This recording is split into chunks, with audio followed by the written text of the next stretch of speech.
A few weeks ago, I made a mistake. Made a huge mistake. Not a huge mistake, but I made a generalization in a video that was too broad. Iowa has an awesome law stating your property taxes can't increase by more than 3% than they were the year before.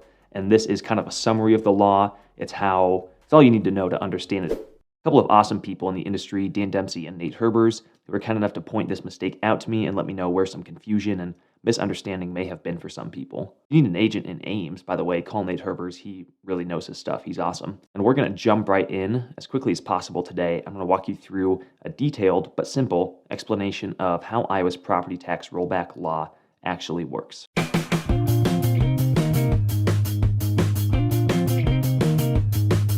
Beginning of this rollback law dates all the way back to the 70s.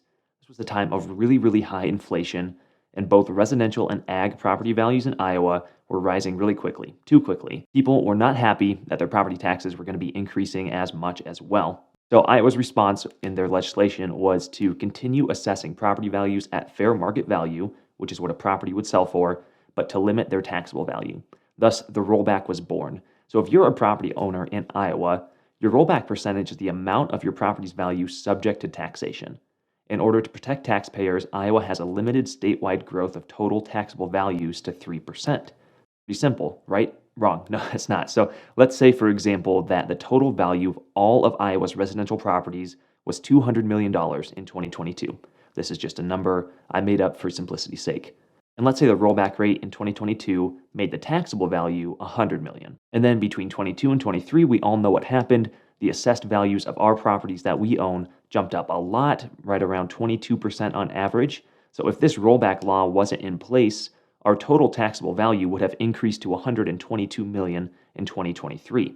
But because of the rollback rate, the total taxable value of all of Iowa's residential properties could only increase to $103 million. Again, hypothetical numbers, just want to highlight that 3% rule in a way that's simple to understand. The rollback rate for this example, given the increase in property values of 22% and the taxable value limitation of not being able to increase by more than 3%, so we're looking at $244 million for total residential property value, but in order to get that taxable value down to $103 million, 3% higher than it was in 2022, the rollback rate would need to be 0.42. We're going to look at an example of this later on in the video. I know it is super confusing, especially when I'm just spewing words at you and can't see it on the screen. So that's what we're going to take a couple minutes to do at the very end.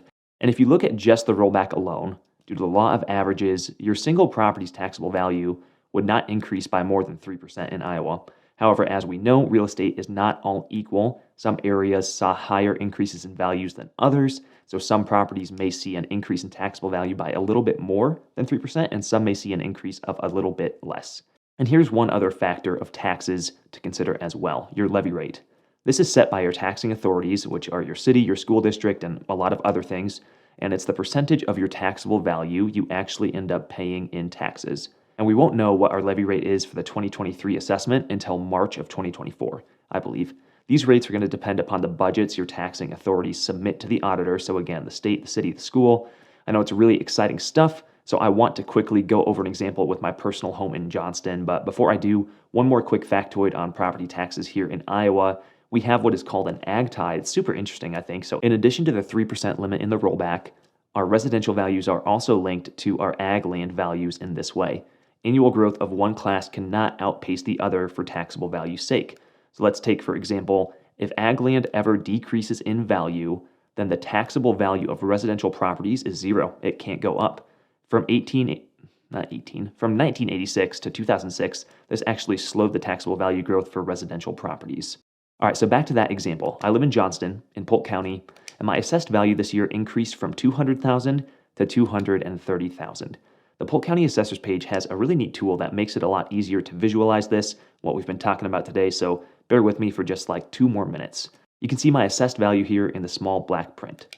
Polk County has put here a projected rollback rate of 0.46, and this brings my taxable value down to $106,000.